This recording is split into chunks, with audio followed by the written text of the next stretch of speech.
1 ঘন্টা মতন ভিজানো ছিল। ঠিক আছে, সাইজ দেখো ফুলে ফুলে উঠেছে। হ্যালো এভরিওয়ান, আমি অর্ণব। আজকে আমি একটা নতুন রেসিপি বানাচ্ছি, হলো গোলাপ জামুন মিক্সড আছে, সেটাতে গোলাপ জামুন বানাবো। চেষ্টা করছি, আমি প্রথম বানাচ্ছি, জানি না কেমন হবে, সাকসেসফুল হবে কি হবে না। দেখতে থাকো, এরকম ভাবে বানাচ্ছি। তো গোলাপ জামুন বানানোর জন্য আমি নিয়ে নিয়েছি গোলাপ জামুন মিক্সড। এদিকে আছে গোলাপ জামুন মিক্সড আছে, আর এই কয়েকটা কাজু বাদাম, কয়েকটা আমন্ড আর এলাচ নিয়ে নিয়েছি। এরকম 1 বাটি চিনি নিয়ে নিয়েছি, যেটা দিয়ে আমি শিরা বানাবো। আর এই যে কাজু কিশমিশ গুলো, কাজু এবং আমন্ড নিয়েছি, এগুলো কুচিয়ে গোলাপ জামুনের যে ডোটা হবে ওর ভেতরে দেব, যেটা খেতে মুখে পড়বে। আর একদম ভাবে কুচিয়ে করবো। চলো দেখতে থাকো কিভাবে বানাচ্ছি। এর ভেতরে দেওয়ার জন্য কাজু বাদাম আমন্ডগুলোকে খুব ফাইন চপ করে কেটে নেব। একটু সময় লাগবে এটা করতে।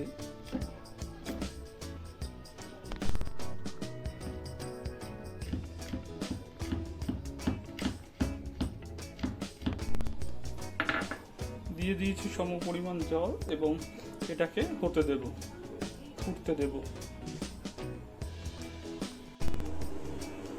চিনিটা 1 বাটি কম হয়ে গেছিল, পরে আর একটু চিনি দিয়েছি আর একটু জল দিয়েছি। এটা ফুটিয়ে নিচ্ছি, ভালো করে ফুটে গেলে রেখে দেবো। কাজু আমন্ড আর এলাচ কুচিয়ে নিচ্ছি। তো আরেকটা জিনিস দেখাতে ভুলে গেছি, এর সঙ্গে আমি এই আমুলের দুধ একটু মিশিয়ে দেবো। তাহলে কি একটা আঠা ভাব হবে, তাহলে আমার ডোয়ের ভেতরে ঢুকাতে সুবিধা হবে। এর মধ্যে মিশিয়ে একটু জল দিয়ে, ওগুলো দুধ দেওয়া রয়েছে, এর মধ্যে একটু সামান্য জল দিয়ে আঠা যাতে একটা হয় সেই ব্যবস্থা করছি, যে তাহলে ঢুকাতে সুবিধা হবে।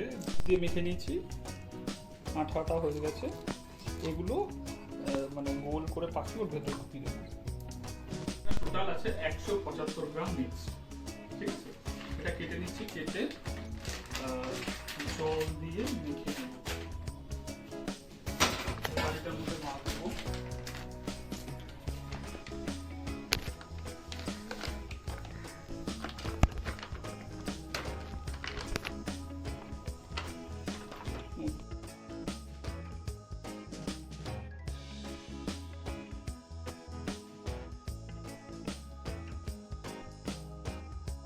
অল্প জল দিয়ে এটাকে মেখে নিয়েছি, ডোটাকে করে রেখেছি। এটাকে 5 থেকে 10 মিনিট ঢাকা দিয়ে রেখে দেবো।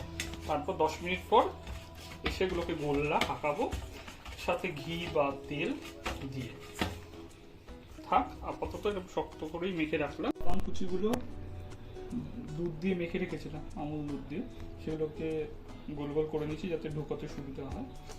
আর এদিকে আমি লেচি কেটে রেখেছি, ছোটো করে লেচি কেটে রেখেছি। এর ভেতরে ওই এগুলোকে ঢুকাবো, এগুলোকে এর ভেতরে একটা ঢুকিয়ে এভাবে গোল করে রেখে দেবো।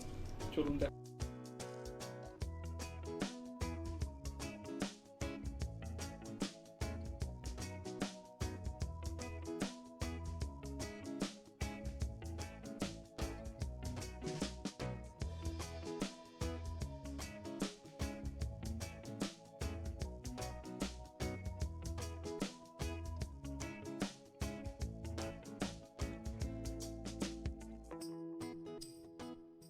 ভাজার জন্য তেল ছেড়ে দিলাম।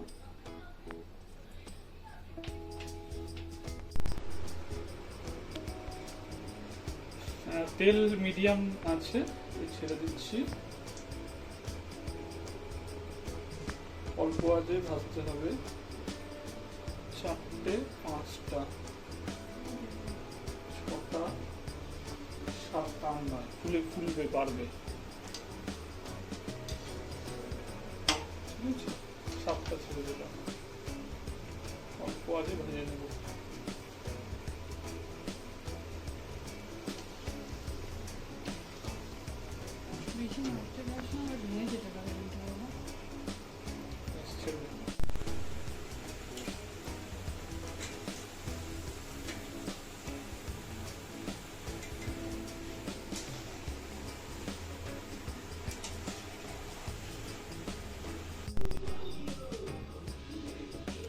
একটু গোলাপ জল দিয়ে দিচ্ছি। বাটিতে ঠিক করে ভিজছিল না বলে এরকম একটা বড় ছড়ানো পাত্রে আরো শিরা বাড়িয়ে দেওয়া হলো, নাহলে ভিজছে না, ফুলছে না, একদিক শক্ত থেকে যাচ্ছে। এখন হলে এই অবস্থা থাকবে কিছু সময়, এটা গরম রয়েছে, ধোয়া উঠছে, দেখতেই পাচ্ছেন আপনারা। 1 ঘন্টা মতন ভিজানো ছিল, ঠিক আছে, সাইজ দেখো ফুলে ফুলে উঠেছে।